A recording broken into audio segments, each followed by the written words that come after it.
Көп жесең аузың ашиды, иә? Иә. Сонда сендер бүгін күріш жедіңдер, кемшеден кішкене жедің, иә? Иә. Жоқ, біреу. Біреу-ақ жедің ба? Иә. Кішкентай екен ондай, иә, совсем. Иә. Сосын тағы не жедің? Кішкентай ғой. Әшейін мынандай. Тағы не берді оған қосып? Мынандай емес кемші. Сөйтіп, тағы не жедіңдер? Рис. Рис, сосын?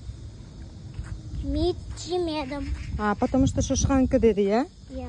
Тағы не жедіңдер? Тофу. Тофу берді ма? Иә. Сен жақсы көресің ба тофуды? Иә. Жедің ба?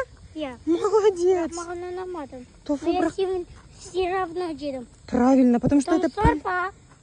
Молодец, сорпа да іштің ба? Иә. Бірақ көп емес, әшейін кішкентай. Ой, ол полезно ғой, көп ішпедің. Потом мұздан. Ыдыстан. Мұздай?